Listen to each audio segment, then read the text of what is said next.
And tonight, the webinar session has been jointly organized with the EuSoMII Society of Thoracic Imaging and is focused on AI applications in thoracic radiology, a highly relevant topic for our everyday clinical practice. I'm glad to introduce my co-moderator, João Santinha. João is a biomedical engineer and his activities focus on the generalizability of AI models, and he works at the Champalimaud Foundation in Lisbon. Please, João, welcome. Thank you, Michaela. It's a pleasure to be all here with you all today. So today we are delighted to welcome Christian Bluethgen, representing the EuSoMII, who is going to discuss foundation models in thoracic imaging, and Annemiek Snoeckx, representing ESTI, who will present AI in pulmonary nodules from detection to clinical decision making. So as Michaela also said, we will have these presentation being recorded.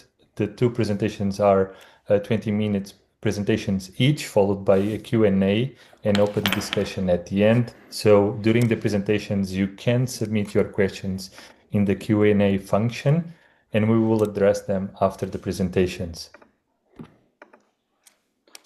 So starting, it's a pleasure to welcome our first speaker, Dr. Christian Bluethgen, an assistant professor at the Stanford University of Medicine, where he also did his postdoctoral research at the Center for Artificial Intelligence in Imaging, in Medicine and Imaging at Stanford University.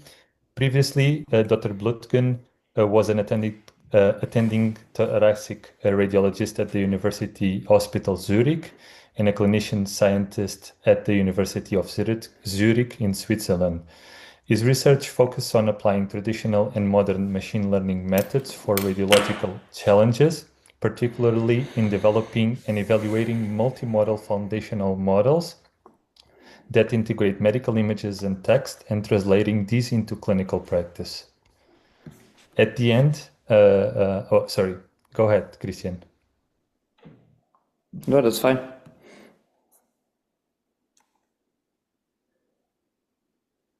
Should I start?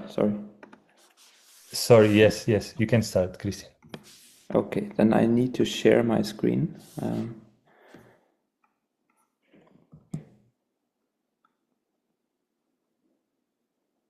Someone needs to approve this request. Right, now there we go. Okay. You should now be able to see the screen, is that correct? Yes. Perfect. Okay. All right. I'm going to turn my video off. So thank you so much for the kind introduction. I'm very glad to be here, talk about this exciting topic. In this session, I try to connect the technical background of foundation models with why they are exciting for thoracic imaging, but the concepts that I present here, they are actually widely applicable. So these are my disclosures for the talk. There's also a companion document holding the references that I mentioned during this talk, and feel free to scan this code, but I will also show it again at the end. I want to start with some intuition. Let's take a look at this radiograph. If you're a trained radiologist, you probably spot some fractures here right away, and it only takes the trained eye just a few split seconds to actually see them. But do we really need to look at every part of this image to figure that out? Or would it be enough to say, just focus on the area where fractures commonly occur, and the patient says it hurts the most? And even then, do we actually have to look at every single pixel, or can we just focus on specific regions in the image? And maybe it's even enough to only look at the contours of the bones and look for any interruptions in these contours. If we were only shown this simplified view of the bones, maybe we could shave even a few more milliseconds of our distinction, but still our visual system is already doing a pretty much amazing job as it is. But in a similar fashion, you can think of a deep neural network that is driving all the AI progress that we're seeing as some sort of information distillation machine, where the inputs go through successive layers and come up with increasingly refined features with a focus only on the decisive image features, and that depends largely on what kind of labels you choose. So you can use the same neural network architecture if you want to recognize handwritten digits or if you want to look for fractures. It will work at a similar performance, probably, all depending on what kind of labels you choose and what kind of objective you choose. I know this is nothing new, but it highlights how important it is for the network to learn these intermediate relevant features that it can extract directly from the input without anyone having to define what those features exactly are. Here's another example. When I show you an image like this and you're a trained radiologist, it takes you just a split second to recognize a few things. You see that it's a CT scan, you see that we are somewhere in the upper abdomen, you see that contrast agent has been applied, and from experience you can also immediately see that there are some dark spots in the liver, which probably mean that you should describe it, and this is not an unremarkable scan. And all of this happens in just a split second if you're a trained radiologist, without a lot of conscious thinking about it. And in fact, most of the tasks that take you only a split second to decide can actually be done by deep learning these days.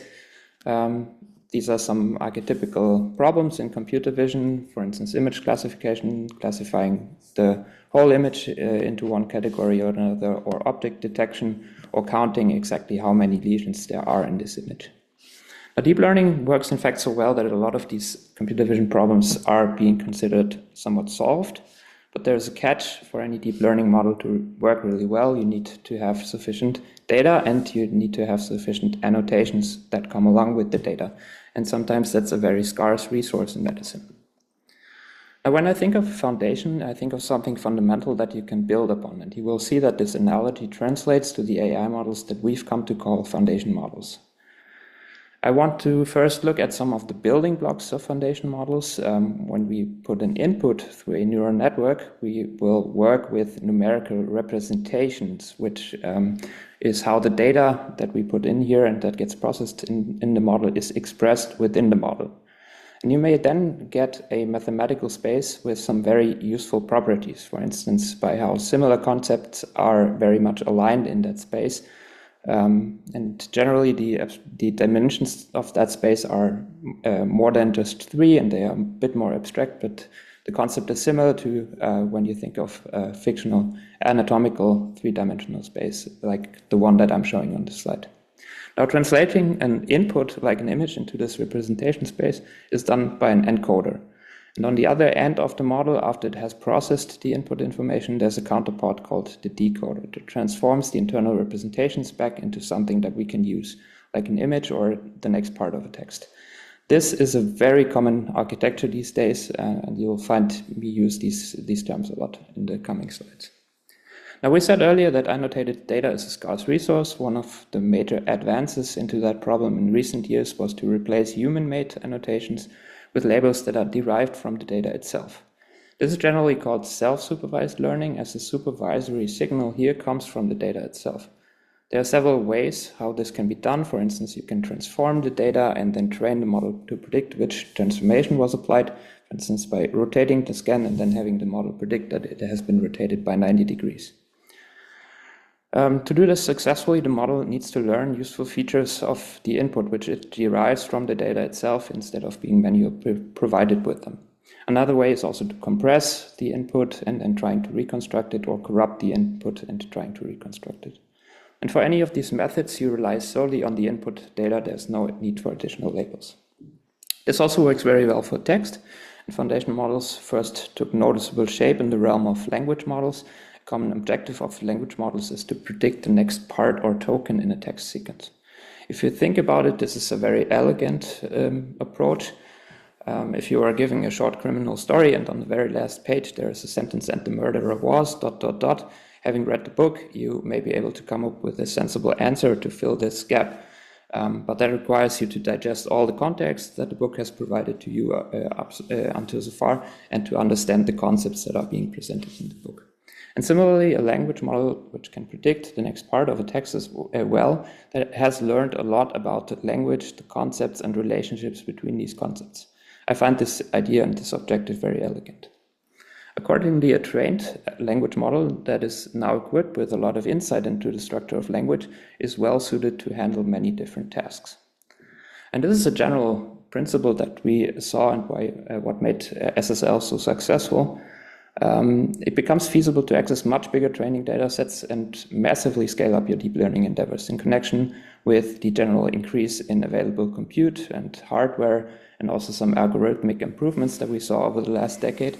And this is a famous paper that came out from OpenAI that looked at the relationship of these factors of scale, so compute, data set size, and model size, and find strong beneficial effects of any of these factors on model performance as long as they are not bottlenecked by the other two factors. And because of their scale, this refers to the number of parameters and indirectly also to the size of the required training data set and the computational resources that are needed, the term large language models was coined. That started around the release of GPT-3 in 2021. And it would be a sort of an academic and financial distinction, but we do care a lot about these large language models, because for the first time we are seeing abilities that we didn't see in smaller models. In particular, these are the ability to follow instructions, to break down a request into sub-steps and then handle the request step by step, which is also called chain of thought. And then there's the ability to learn from examples in the input without actually having to retrain the model. And with that, the focus shifts away from having to retrain a new model for every task that you want to tackle, for every new task that you want to tackle, towards just taking the LLM as it is, give it instructions and relevant context, and then in many cases you will have some sort of working solution pretty much with the first few attempts that you do. So these LLMs have really become multi-purpose tools, and they are a great and prominent example of foundation models, and will also be relevant for thoracic imaging, obviously. Okay, so scaling up and learning from our unlabeled image data itself gets us performance boosts, but what about all the work of decades that we spent actually annotating these scans by obtaining measurements and writing reports about them? I mean, this can be noisy at times, let's be honest, but the pairing between the text and images is still a very strong signal that we can leverage for our training purposes. And one famous way to do this is CLIP, which stands for Contrastive Language Image Pre-training. Now, CLIP trains a text and image encoder simultaneously with a loss function that is designed to make the embeddings of images and corresponding text pairs similar in the vector space, while pushing apart embeddings of mismatches. This increases the representation and representational quality of both of the encoders simultaneously. So this is a very famous approach, and we will see a couple of times over the course of this presentation. Another way to incorporate multimodal data is to do generative self-supervised learning, where you try to predict one modality from another. Again, the goal is to have expressive representations in your model that preserve essential information that is useful to create a matching output. For example, an adequate text description for an input chest X-ray that you provided, or vice versa. And here you see the arguably most common way that it's currently used. You have some sort of fusion, bridging, or projecting module that sits on top of your encoder, and that tries to translate the embeddings that are being generated or fuse them with embeddings that are stemming from another part of the model. So this is also a very common approach to incorporate data from multiple sources. Okay, we're zooming out again. We talked about three big components that enable foundation models. This is scale, this is self-supervised learning, and multimodality. And obviously these three components go hand in hand. And the ultimate goal of these approaches is to generate high-quality, generalizable representations. And what you get out of it is sometimes unexpected emerging abilities, like we saw in these large language models, as I showed before. In radiology, we do produce obviously a lot of data every day from all the imaging modalities, the reports that we write, but also general patient context, the clinical notes, etc., etc. And all of this can be used to put together such a foundation model. There are typically two big stages to creating and using a foundation model. The first step is actually creating the foundation model, and it's called pre-training. Here, generally self-supervised learning is used a lot, and the goal is to learn expressive, generalizable representations.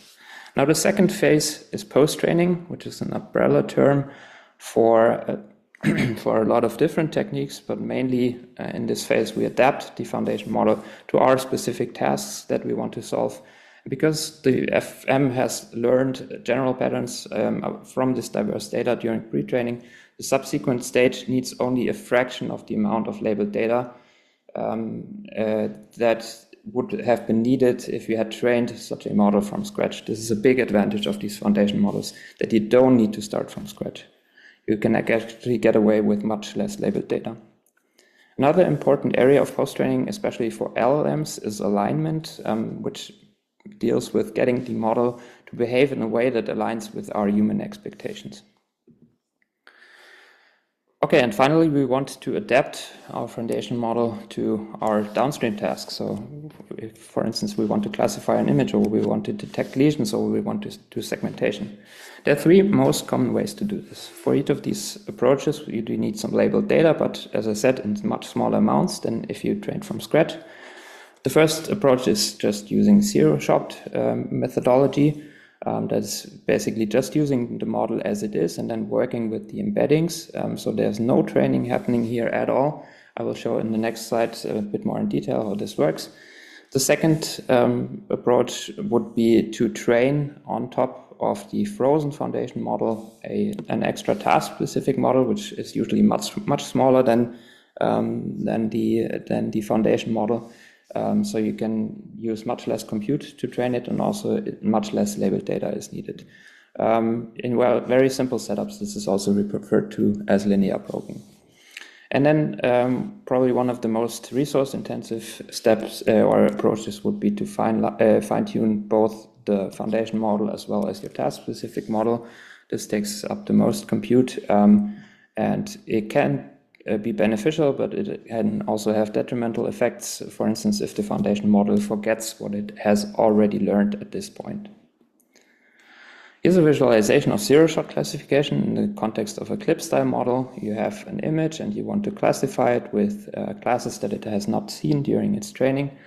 And so what you do is you put the image through your image encoder, you get an embedding out of it, and then you have your candidate labels, you put them through a text encoder. Image and text encoder have previously been jointly trained. And then you look which of the embeddings is more similar to your image embedding, and then you can assign this class to the image. This works quite well. Somewhat related is retrieval setting. This is also a quality check for your embeddings.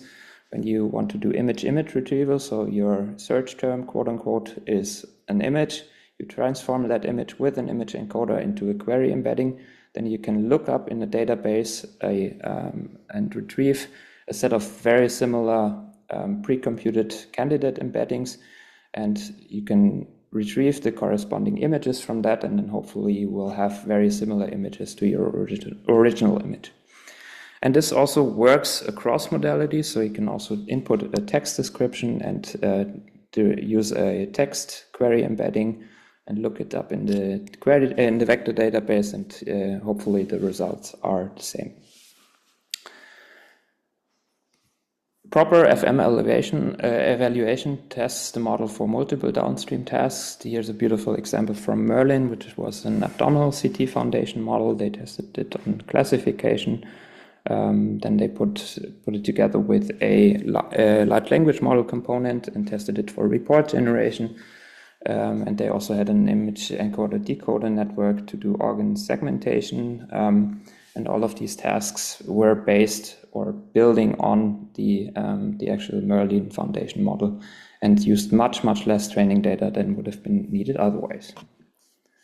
We used a similar clip-based approach for ILD detection, where we basically used a first step where we trained a clip-style model on report texts and slices of CT scans, and then we were looking at patches, and in a similar way that I presented to you previously, we looked how these patches were similar to text embeddings describing certain image features, for instance, honeycombing, reticulations, and then you can classify each patch just by assigning it the most similar text feature.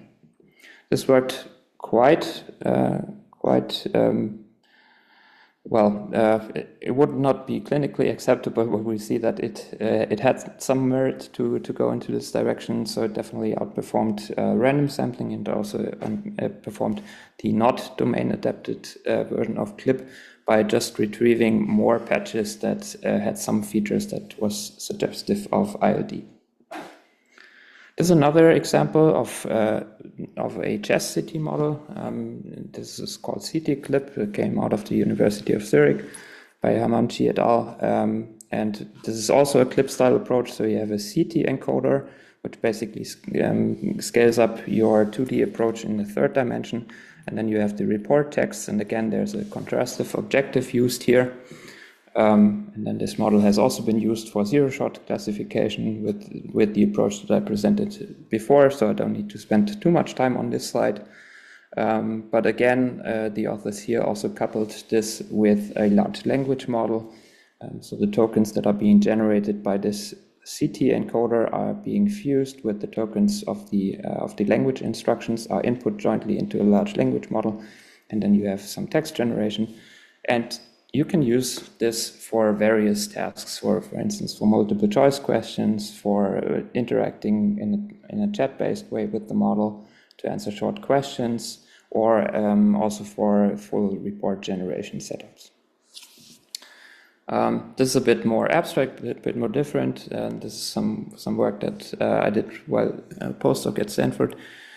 Here we domain adapted stable diffusion, which is a foundation model that can take text inputs and then output synthetic images. It's not very good initially in producing chest x-rays, but we showed that you can fine-tune the model for this purpose, and you can actually reproduce a lot of the findings that we care about in thoracic imaging. You can also control the appearance of these findings, so you can select the laterality and the extent of these findings. And because the model has generated this image from scratch, it can also trace back certain areas of the image to certain words that you used in your input prompt. So you get for free basically somewhat of a text-based segmentation correlating to the words that you used as input. I don't want to spend too much time on this slide. LLMs have been around for a few years now. A lot of people are excited about this, and there's also a lot of merit for us radiologists in there. At various points of our workflow, I just want to highlight here in this context that they are very interesting for report generation. Out of the box, they're usually not very good. This is another work that came out of the University of Zurich, where we coupled an LLM with a modality-specific encoder for chest X-rays, and also used that for report generation. And this is a trend that we are seeing more and more in the recent 1 or 2 years, because these report generation models are becoming better. This is a study done by my Stanford colleague Amy, who showed that there's actually an average reading time reduction by up to 42% in their study for having preliminary reports output by chest X-ray models. And this is also supported by an earlier study by João et al., who also saw a 15.5% reading time reduction in their study. Most of the radiologists seem not very convinced about this, although the N is pretty small here with 57 votes. This was done at RSNA 2025. Should AI autonomously interpret radiographs? And the majority said no. We see how this develops over the course of the next few years. LLMs also obviously have downsides. Hallucinations are a big problem. I don't need to talk about this very much, but we see here in one of the early papers that looked at GPT-4 for this reason, that it actually put this nodular lesion in the left upper lobe instead of the right upper lobe, and it also came up with some kind of measurements that is completely ungrounded here. Sycophancy is another problem. Just real quick, you can convince the model to give you a different solution on a second try just by criticizing it. Different models have different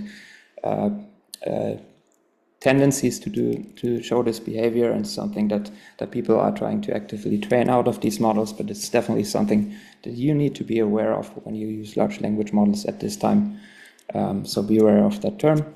And with this, I'm slightly over time, but wrapping up now, we have hopefully learned in this talk that foundation models leverage a large-scale self-supervised pre-training. This gives them high-quality, generalizable representations, and we can then use these strong backbone models for various downstream tasks.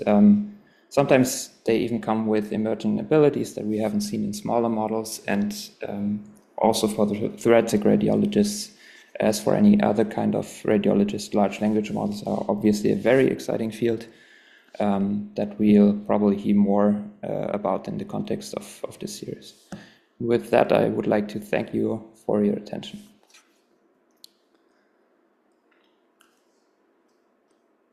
Thank you, Christian, for this great presentation.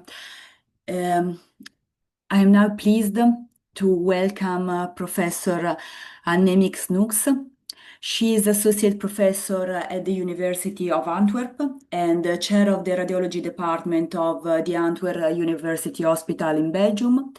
Her clinical and research activity is focused on chest imaging, particularly on the oncological applications, including lung nodules, lung cancer, and lung cancer screening. She is an active member of many international societies, including the European Society of Radiology, the European Society of Thoracic Imaging, and the European Respiratory Society. She is a co-founder of the Flemish Task Force Lung Cancer Screening, and she is the principal investigator of the Zurich study for the implementation of lung cancer screening. And Professor Snoeckx will talk about artificial intelligence in pulmonary nodules from detection to clinical decision making. Thank you, Michaela, for this introduction, and thank you for inviting me to present on this topic and for having the European Society of Thoracic Imaging involved. I hope you can all see my slides. If not, just shout at me. These are my disclosures. So in contrast to Christian, I will bring a very clinical perspective, absolutely not a technical perspective. We have some institutional grants for our Zurich implementation project and some software for scientific projects. So looking at AI for chest imaging in general, and I think I'm supposed you're all aware of this website, looking at X-ray, 36 out of 60 algorithms are for chest imaging. If you look at CT, out of 129 CT algorithms, 50 are for chest. So AI plays an important role, I think, in chest imaging. Looking at the CT applications, there's a number of applications, and I'm only listing the non-cardiac ones: pulmonary nodules, lung parenchyma evaluation, in particular emphysema quantification and ILD, rib fracture detection, pulmonary embolism, COVID-19, but luckily that's passed. And then some others, such as aortic aneurysm, vertebral fractures, fat quantification in different locations. But the majority of approved algorithms and very commonly used are the algorithms for pulmonary nodules, and that's what I will be focusing on. So we see more and more pulmonary nodules in daily practice. And what I think when we talk about pulmonary nodules, we need to make a distinction for many reasons between incidental pulmonary nodules and screen-detected nodules. So the incidental nodules are the pulmonary nodules that you find in daily practice for patients coming in to the hospital, to the radiology department. The screen-detected ones are in asymptomatic participants in an asymptomatic population, so these are not patients. And there's also some robust scientific data that there is an absolute increase in pulmonary nodules. This was a study from the Netherlands where they looked at incidental nodules, so nodules in a hospital setting, where they saw a clear increase in the number of nodules found on CT scans, but also an increase in diagnosis of early lung cancer. So we see more and more pulmonary nodules in daily practice and more early lung cancer. There's also a lot of things changing in Europe and also in the rest of the world related to lung cancer screening. And the reason for that is that there was the Beating Cancer Plan from the European Commission and a publication of December 9, 2022, where they addressed that countries should explore the feasibility and effectiveness of lung cancer screening and start implementation research. So we're moving from an era of large randomized controlled trials to implementation studies and national screening programs through all Europe. So almost every country in Europe now has some kind of lung cancer screening program running on a national level or implementation level. It's not a surprise that if you look at the literature, publications related to artificial intelligence and lung cancer screening, but also artificial intelligence and pulmonary nodules, that there is a massive increase in publications over the past couple of years. So I want to focus my talk on AI for pulmonary nodules in lung cancer screening, because time is somewhat limited, and this is something that will be really, really important for daily practice in the years to come. I don't want to give a whole talk about lung cancer screening, but I do need to give the very, very essentials, and this is like the minimum you need to know about it. The target population is not the same as in other screening programs, but it is like persons at high risk, so people who have smoked or are still smoking with a relatively high number of pack years, age 55 to 74, depending on the program. Sometimes it's a bit younger or a bit older. The examination, screening examination that is done is an annual low-dose CT. What we do is we search for nodules and assess the size, in particular the volume. Also important for screening, not for AI, is shared decision-making and no secondary prevention without primary prevention. So smoking cessation is important. So where does AI come in if you look at the low-dose CT? And the reason we use low-dose CT is that lung parenchyma can have some noise. So if you decrease radiation dose, you will increase the noise. But for finding pulmonary nodules in your lung parenchyma, that's absolutely not a problem. And where does AI come in? Well, nowadays, a lot of vendors and a lot of hospitals already use deep learning image reconstruction techniques to lower their dose. There's scientific evidence, and there's more than there's enough research already that these deep learning image reconstruction techniques, they have a diagnostic performance that is at least as good and sometimes even better compared to conventional imaging reconstruction techniques.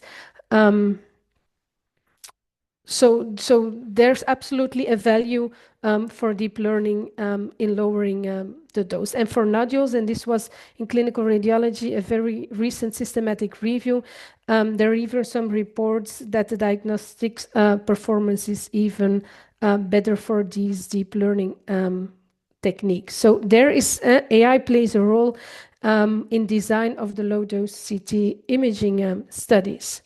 What we look for are lung cancer in early stages, and you all know that what we look for are pulmonary nodules. We want to detect them, define what the size is, and define what morphology is, because these are the three parameters that define the likelihood of malignancy, because that's what we want to assess. What are the chances that this nodule is a malignant nodule, or what is the chance that this is a benign nodule? So AI plays an important role for lung nodule detection. The accuracy and the performance depends on the software, with sensitivity and specificity in very wide ranges, because it differs from studies, different populations, different nodule types. The comparison in this study with the different expertise of radiologists is different. But overall, these algorithms are really good in detecting nodules. They have some more challenges with assigning like false positive findings, assigning a vessel as a nodule or something else. And segmentation failure is not uncommon, but they're pretty good in detecting pulmonary nodules. What they do is they detect nodules, but not all early lung cancer present as a pulmonary nodule. So if you're using these algorithms, you need to be aware of what the uncommon manifestations are of early lung cancers. For example, the lesions with a kystic airspace. You need to realize that these algorithms, they do not perform well for central or higher region abnormalities, also endobronchial lesions. Is not what these algorithms point out to. And in areas with underlying interstitial lung disease, it is also way more challenging. So you need to know that these algorithms, they search for solid and part solid nodules, but you need to be aware of what regions are where they will have challenges to find early lung cancer. So after detection of the nodule, what we want to do is assess the size of the lesion, because size defines the likelihood of malignancy. What we want to do is assess volume, and this is an image that is very often shown. It's from a paper from Oudkerk in Lancet Oncology from some years ago. You see that if you have a nodule from that is very small, oh, sorry. Something went wrong. You see a nodule 5.35 millimeter in diameter to 5.78 millimeters. So there is a volume growth of 25%, but you will never see that, you will never measure that manually. The same if you go from 8 to 10 millimeters, it's just 2 millimeters, but it is a doubling, almost a doubling in size. So volumetry is way more accurate to assess growth of a nodule. And if you assess volumetry with software instead of manual measurements, you will have a higher accuracy and reproducibility of your measurements. So I believe that volumetry is absolutely the way to go to assess growth in nodules, and that is where AI plays an important role. So this volumetric assessment of nodules is very good for solid nodules. It needs to be improved for part solid, although now a lot of algorithms already do this pretty well. They define in these part solid nodules the ground glass component, and they measure the solid component, which is the portion that is important for the decision making. You can imagine that if they're close, lesions are close to a vessel or close to the chest wall or the diaphragm, that segmentation failure is more common than when they're surrounded by just black lung parenchyma. Then the segmentation is extremely good. After after like a number of nodules, they would have follow-up. In lung cancer screening, you would have an annual CT imaging. An annual CT, what these algorithms do is they extract the previous image, they measure the volume of the new nodule, they compare with the previous scan, and they automatically measure the volume doubling time, and they assess what the growth of these lesions is. Nodule management, so the nodule is detected, it is defined what the volume is, and now it needs to be defined and what to do with this nodule, and this is a print screen from the ESTI nodule management recommendations. So nodules are categorized depending on their risk, and what these algorithms do is they not only detect and measure these lesions and categorize them as solid or part solid, but they also categorize them according to a number of guidelines. And here you can see an example where there is a categorization according to lung rats. Most algorithms have just a limited number of guidelines. And lung rats is the one that is most commonly used. I think it would be very handy for the future if you can choose your guideline. If it's an incidental nodule, you can use, for example, Fleischner. If it's a screen-detected nodule, you can use the ESTI recommendations or lung rats or whatever. So I think there's room for improvement, but currently a number of algorithms do already automatically assign a category. Not for nodule management, so depending on the volume of your lesion, and this is just to show you what the ESTI nodule management recommendation is, but I think the concept is pretty simple. If you have a negative screen, they go to the next screening round. If you have a positive screen, there's a diagnostic workup. No more AI that comes in there, but where I absolutely see a future is for these indeterminate nodules, the middle category with a low or intermediate risk. They now get a follow-up examination because the size is not big enough to go in a diagnostic trajectory. So follow-up is the only thing you can do. There's a lot of anxiety related to that. You need to do new examinations, cost, resources, and their AI will probably will have a role in assessing the likelihood of malignancy. This is a paper from some years ago by the group of Colin Jacobs, where they looked at lung cancer detection, so not nodule detection, but lung cancer detection. And they did an observer study with a number of radiologists, and their algorithm performed almost as close to that of radiologists for lung cancer detection. This is another study by the same group looking at a deep learning algorithm for malignancy risk estimation. And you can see here the blue line is a deep learning algorithm, and the deep learning algorithm performed better than a number of radiologists. It performed also better than the green line, which is a clinical model, the PanCan model. So there's absolutely potential for these models to assess the likelihood of malignancy and reduce the number of follow-up examinations. This is a very recent publication where they did a large study on a lot of European screening data, where they also proved that the deep learning algorithm outperformed the clinical PanCan model across multiple screening data sets, and that it can have a role in malignancy prediction and reducing false positive classifications for indeterminate nodules, and may prevent follow-up examinations for a number of participants.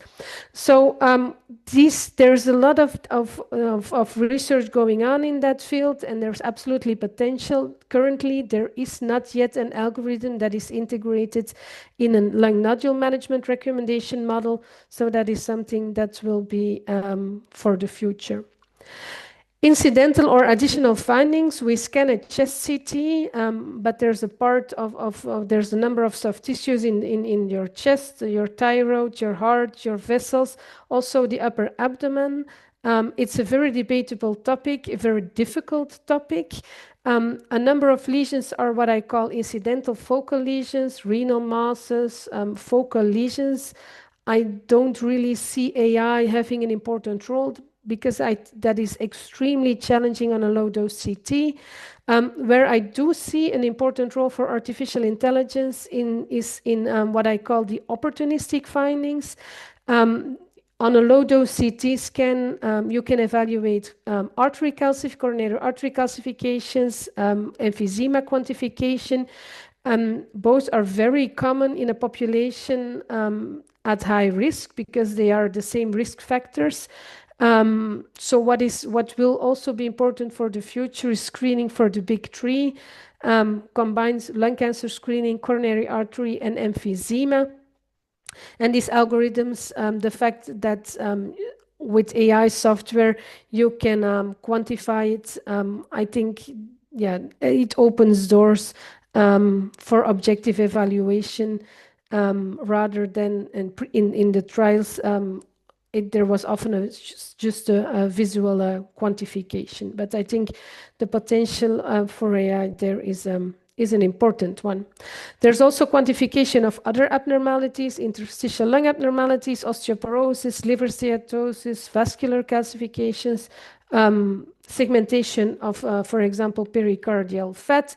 But I think the challenge with all these additional findings is that there is software for that can do these tasks, but we need scientific evidence on the value of it.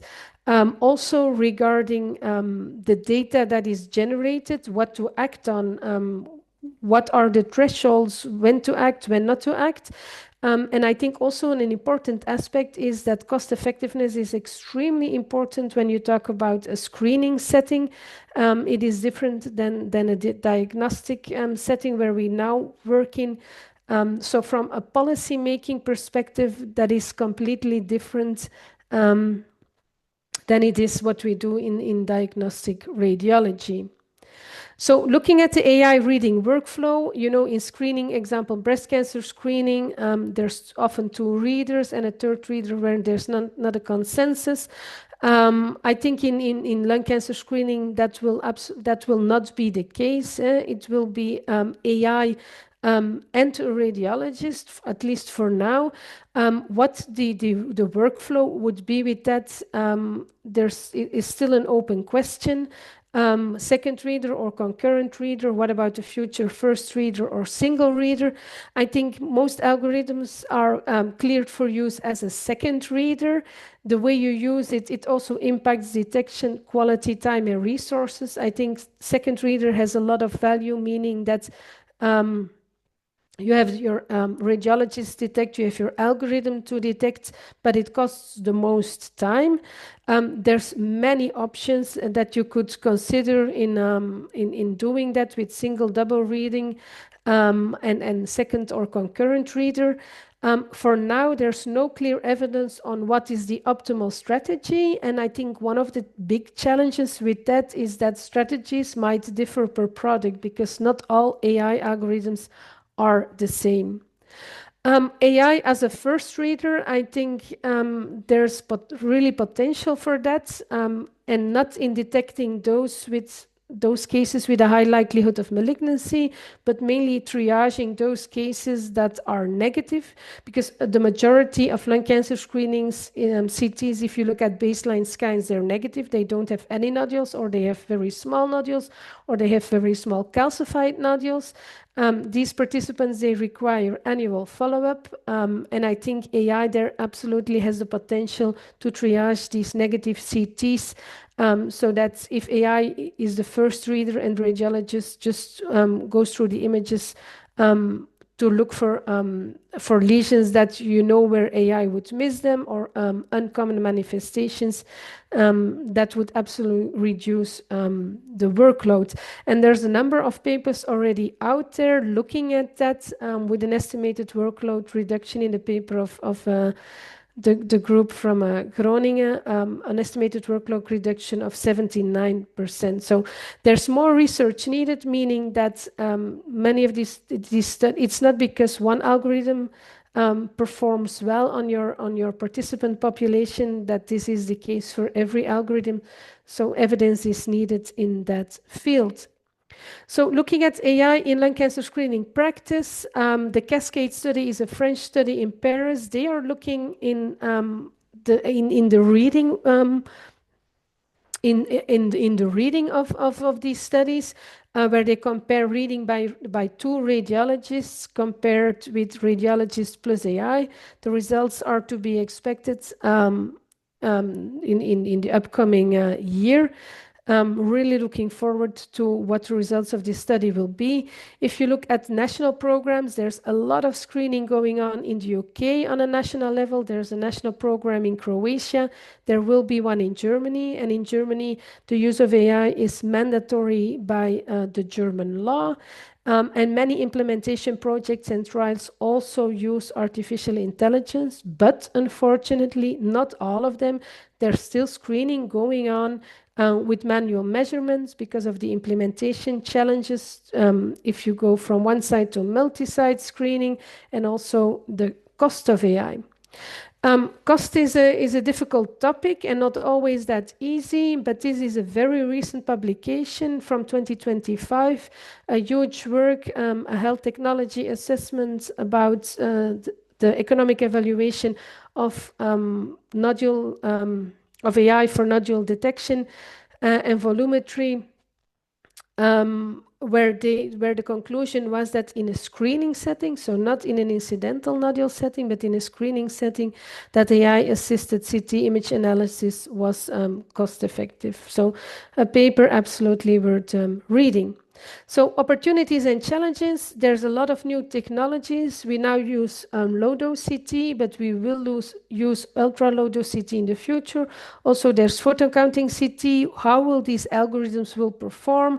We'll have a lot of information in the upcoming years on how they're performing on low-dose CT. Do we need to do all these studies again?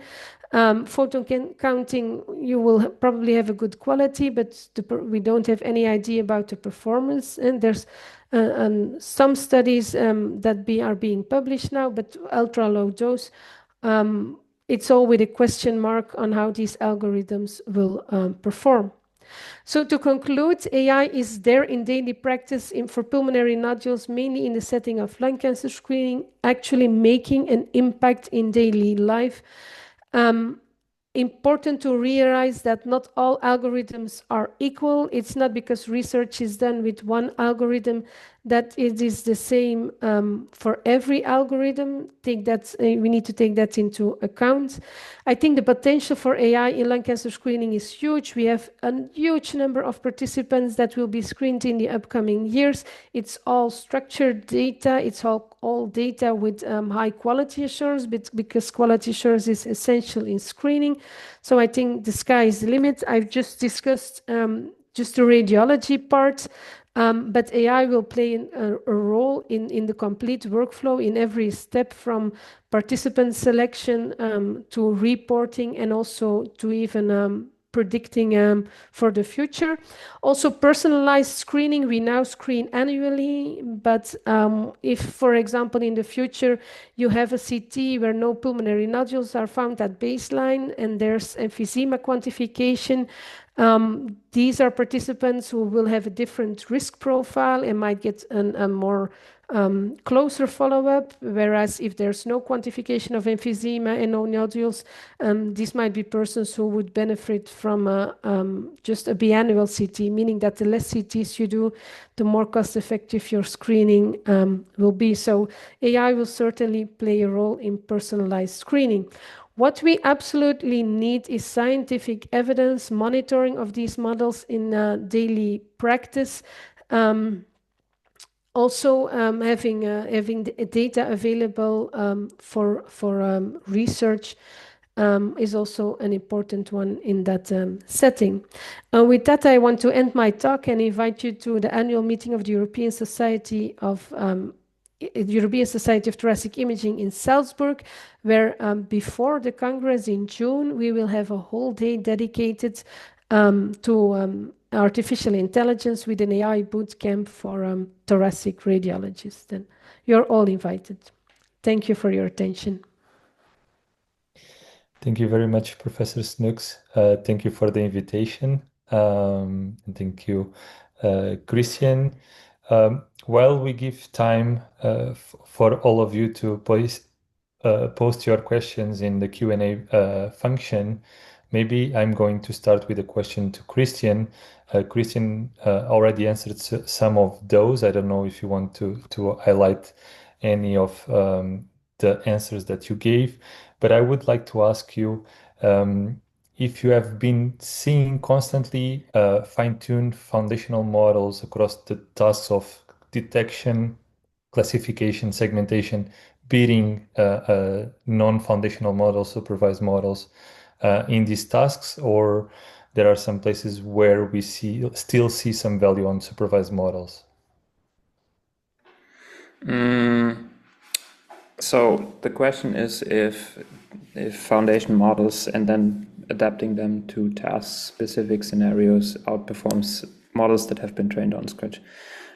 In my experience, yes, they outperform them, just because if you have enough supervised data to train a model from scratch, then you can also do this on top of a foundation model, and then you have an even better model. So the SSL pre-training almost always helps. I haven't seen a different example of that. And does that reduce often because unlabeled data or data used to train these foundational models often is more diverse, I would say, in terms of one of the questions was also like data drift. Does that often reduce the impact of data drift, even if slightly, on these models, even though we have then a fine-tuning with a smaller sample? Yeah, I would say so, because you just by design have access to more data for your training. So you naturally have a bit more heterogeneity and a bit more supervisory signal, although it's self-supervised. It's definitely helpful, and I think those models are more robust from what I've seen. Okay, thank you, Christian. Thank you, Professor Snoeckx, for your amazing presentation. You showed us that artificial intelligence really has a role in each phase of the lung cancer screening, and this is really a support for us in our everyday clinical practice. But looking ahead 5 years, what will artificial intelligence realistically change in thoracic imaging, and what will remain instead firmly human? What is your opinion? I think maybe the easiest question, or easy, what will remain human? I think the expertise of uncommon manifestations of lung cancer beyond the pulmonary nodules, I think that will be human for a long time. In particular, if you have underlying emphysema or difficult regions. But as said, the majority of these examinations are still normal. So I think I hope that AI will be very beneficial for the workloads, that we can spend our time on the normal and the examinations with abnormalities and not on the normal ones. So I do believe that a lot of things will be there happening in the upcoming years. In my experience, having the algorithms being much better in annotating what is real, what are true pulmonary nodules. I expect that, yeah, if you see what they now falsely annotate, that might get a bit better, but I see more value in triaging the negative ones than becoming way better in having less false positives on false positive annotations. And I do believe that for the indeterminate and the risk prediction of these smaller nodules, there will be a role. But we need to see how to integrate it with we need to see how it integrates with nodule management recommendations. And for now, that is not yet that easy, because what if you get a risk of a nodule, but what to do with which percentage? And another field, what will be important, but also research needed, but I'm sure there will be way more research in the upcoming years, is that combining screening with quantification of coronary artery calcification and emphysema. For Europe, Europe's Beating Cancer Plan was a priority over the past years, but for the future, the next will be cardiovascular prevention. So yeah, that will be an important one, but also there, and I think that's important for us to realize as a radiologist, there's a different perspective of looking at population-based health than at diagnostic imaging, because now already we have this quantified data of emphysema and coronary artery calcifications, but if you need to have guidance on what to do, which results. So I do see a lot of things happening there in the upcoming 5 years. Thank you very much for your answer. Before the end of this webinar, I'd like to remind you the next episode of the EuSoMII 2026 monthly webinar series that is focused on AI application in pediatric radiology. Mark it on your calendar. And I think it's time to close this amazing webinar. What do you think, João? It's time. I agree. I would like just to thank everyone's attendance and also to thank our speakers today for their amazing talks. Hope you have enjoyed, and thank you, Michaela, as well.